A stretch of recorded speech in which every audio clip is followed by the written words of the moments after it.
Annonceurs, entrepreneurs, promoteurs et chefs d'entreprise, choisissez dès à présent votre meilleur partenaire média, Ideal Production. Ideal Production est basé à Cotonou au Bénin. Ideal Production, le partenaire exclusif de Sika TV en Afrique.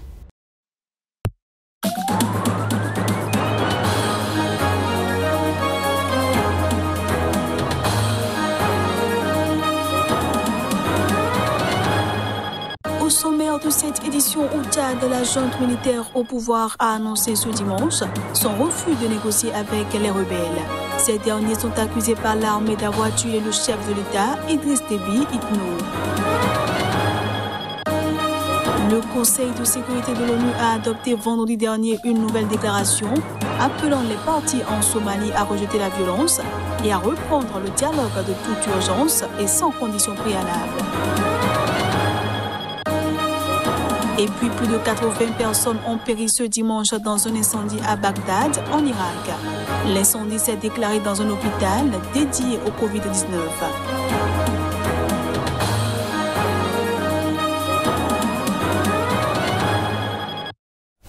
Ravi de vous retrouver en ce premier jour de la semaine. À toutes et à tous, bienvenue. Les militaires au pouvoir au Tchad depuis la mort du président Idriss Déby Itno ont annoncé ce dimanche soir leur refus de négocier avec les rebelles qui ont lancé il y a 2 semaines une offensive contre la capitale. Les rebelles avaient informé samedi ouvrir à un cessez-le-feu. Le porte-parole du Conseil militaire de transition au Tchad a annoncé les intentions des militaires de mater la rébellion et demandé au Niger voisin de les aider à capturer le chef rebelle du Front pour l'alternance et la concorde au Tchad, Mahamat Madi Ali. L'heure n'est ni à la médiation ni à la négociation avec des hors-la-loi, a-t-il ajouté. Le Tchad en appelle à la coopération et à la solidarité du Niger en vue de faciliter la capture et la mise à disposition de la justice de ces criminels de guerre, a poursuivi le porte-parole dans une déclaration à la télévision d'État, Télé Tchad. Samedi, le FACT s'était dit disposé à un cessez-le-feu suite à une médiation lancée la veille entre les militaires et les rebelles par les présidents du Niger et de la Mauritanie, membres de l'organisation du G5 Sahel. Le président du Niger, Mahamadou Bazoum, avait notamment appelé le chef rebelle selon un conseiller du chef d'État.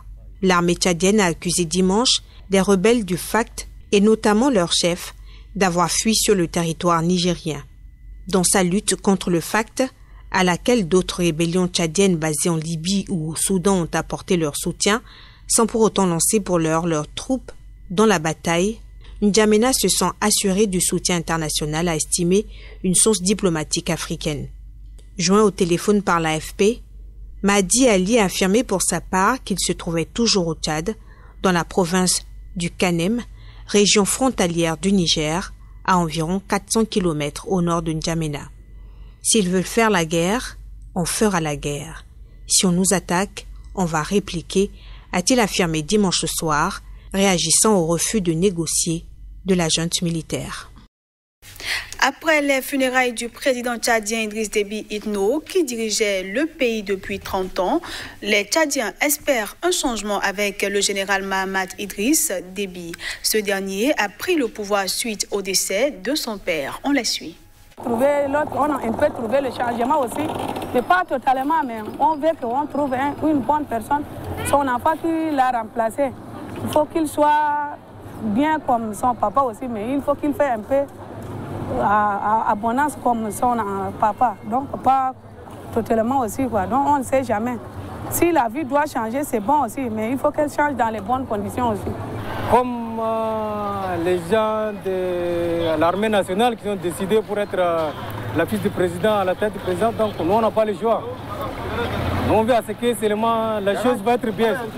Il n'y a pas de société partout en N'Djamena, donc on préfère mieux qu'ils nous amènent beaucoup de sociétés, qu'ils nous intègrent à la fonction publique, parce qu'il y a beaucoup de chômage, il y a des jeunes chômeurs, des diplômés sans emploi, sont nombreux.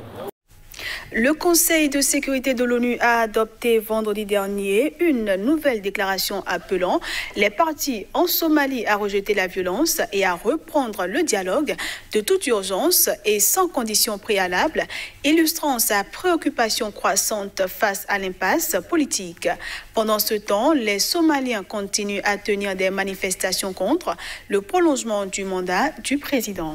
Les membres du Conseil de sécurité sont profondément préoccupés par l'impasse politique qui se poursuit et le désaccord persistant entre les dirigeants politiques somaliens sur le modèle à retenir pour organiser des élections, souligne la déclaration.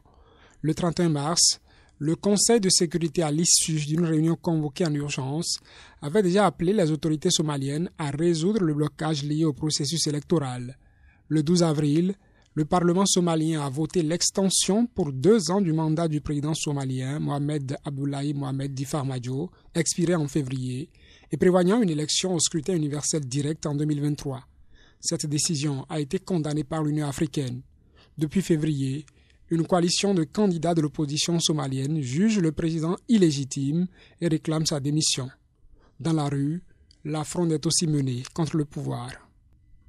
La Somalie est plongée dans une crise politique profonde depuis le 2e semestre 2020, marquée par son incapacité, faute de consensus politique, à organiser des élections fin 2020, début 2021, comme initialement prévu.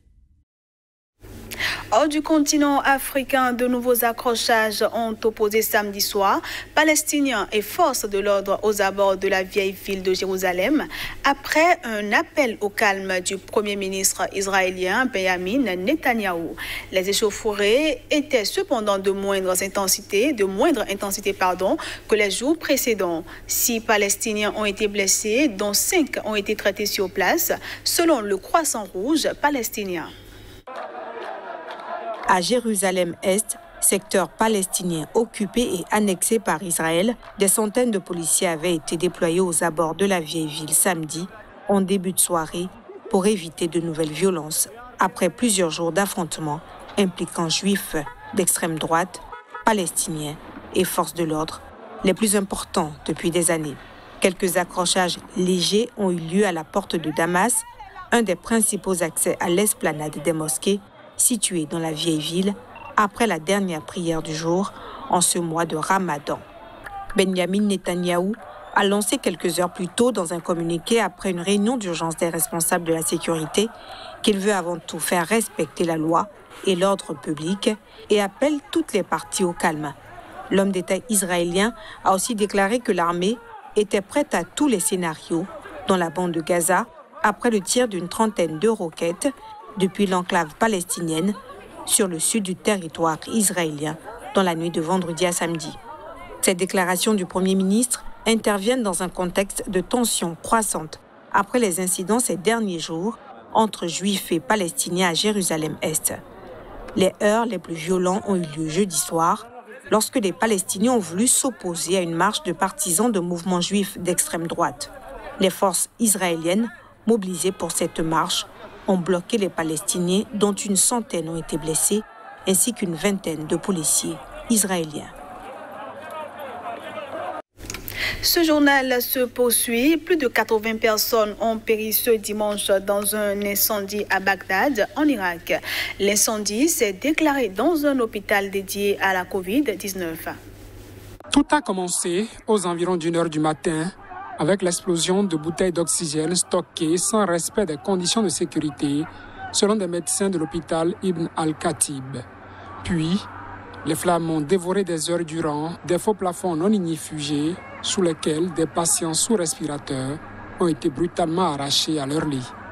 Selon un dernier bilan du ministère de l'Intérieur, 82 personnes ont été tuées et 110 blessées dans un pays au système de santé délabré depuis des décennies. Le bilan est aussi lourd, car les pompiers ne sont pas immédiatement arrivés à l'hôpital, dans la périphérie agricole et reculée de Bagdad. On a ressenti une explosion. Il y avait entre 140 et 150 personnes à l'hôpital. On a vu le feu et on a pu sauver personne, raconte en larmes Bakr Kazem en accompagnant le cercueil de son père à Najaf. Dans cette ville sainte, au sud de Bagdad, où sont enterrés la grande majorité des chiites d'Irak, les cortèges funéraires se sont succédés toute la journée. La cohue de malades et de proches qui tentaient s'échapper de l'hôpital par des escaliers de service étriqués n'a été aidée que par des habitants venus prêter main forte. Les pompiers, eux, se débattaient dans le piège d'Ibn al-Khatib. L'hôpital n'a pas de système de protection contre les incendies, a expliqué la défense civile. La plupart des victimes sont mortes car elles ont été déplacées et privées de ventilateurs. D'autres ont été étouffées par la fumée. Depuis le drame, le hashtag démission du ministre de la Santé, resté aux abonnés absents depuis l'incendie, est en tête des mots-clés sur Twitter en Irak.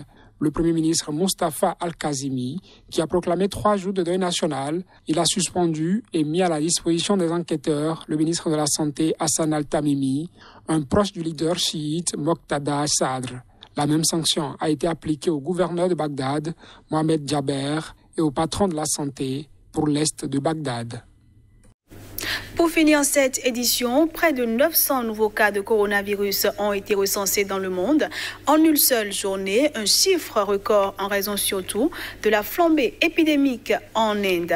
En effet, plus du tiers des contaminations supplémentaires enregistrées, soit environ 340 000, l'ont été sur le territoire indien, selon un comptage effectué samedi par l'agence France Presse.